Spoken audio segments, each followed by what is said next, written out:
Aujourd'hui, on audite Maison Gratto, l'agence marketing d'Emily in Paris.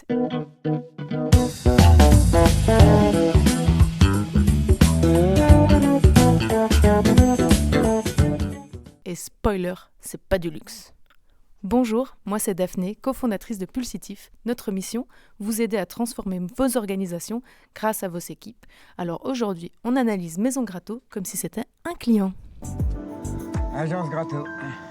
Ouais, j'aime ça. Premier pilier, côté environnement. On est à un 28 sur 100. Aïe, ça fait mal. Commençons par le positif. Eh bien, leurs bureaux sont en plein centre de Paris. Ils se déplacent énormément à pied et tout a été digitalisé. C'est déjà un super début. Mais les campagnes marketing et événementielles de luxe qu'ils font sont une catastrophe écologique. Jet privé pour des shootings à Saint-Tropez, événements énergivores avec des décors éphémères jetables. Bref, le marketing de rêve au prix de la planète.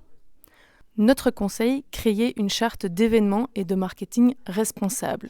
Définir ce qui est acceptable ou non. C'est-à-dire, on privilégie les trains, on choisit des lieux éco-certifiés, on travaille avec des fournisseurs locaux et pourquoi pas faire un bilan carbone pour comprendre réellement où est notre impact.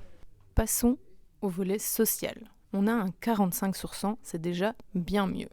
Le gros point positif, on a une femme CEO. Sylvie, qui petit à petit s'émancipe de plus en plus de l'emprise de ses investisseurs aussi, et ça, on adore, on dit bravo.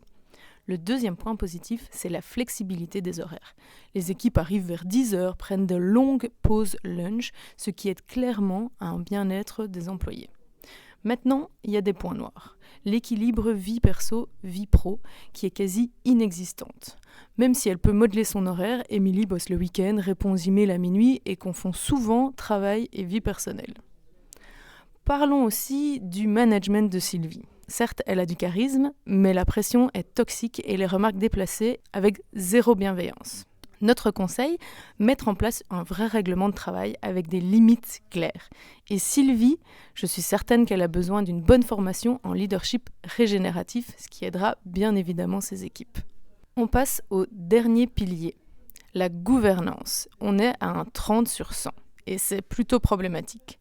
Commençons par le positif à nouveau. Il y a une vraie culture d'entreprise. Même si ça ne semble pas toujours être le cas, il y a vraiment une belle cohésion d'équipe et une fierté de travailler pour Maison Gratto. Sylvie Gratto, you were my hero. Émilie, qui même en congé, arrive à vendre des services. Elle est une vraie ambassadrice de la marque. Un deuxième point négatif, eh bien la gouvernance. De nouveau, elle est totalement pyramidale. Sylvie décide de tout et toute seule. Il n'y a pas de décision collective et pas de transparence non plus. Nos recommandations, premièrement, c'est d'être sélectif sur les clients. Privilégier ceux qui ont des réelles valeurs d'artisanat et de durabilité, comme vous l'avez notamment fait pour Muratori.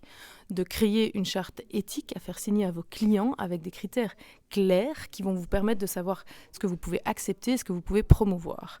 Et dernier point, pourquoi ne pas mettre en place de l'actionnariat salarial ? Quand on a des équipes aussi motivées et talentueuses, autant les mettre au profit de la réussite de l'entreprise. Bon, alors, pour conclure, le score global de Maison Gratto, on est à un 34%. Disons qu'il y a une belle marge de progression.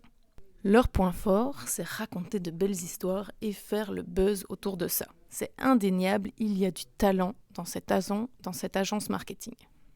Leur gros point négatif, eh bien, c'est qu'ils vendent du luxe, souvent avec des événements et du marketing ultra polluants et contraires aux valeurs de durabilité. Alors, notre conseil pour Maison Gratto, eh bien, c'est arrêter de vendre ce qui pollue et commencer par mesurer réellement votre impact de vos campagnes et de vos événements. D'utiliser votre créativité pour promouvoir des marques qui font du bien à la planète et aux gens. Et vous, quelle série vous aimeriez voir qu'on audite ? Dunder Mifflin, le restaurant de The Bear, dites-le en commentaire.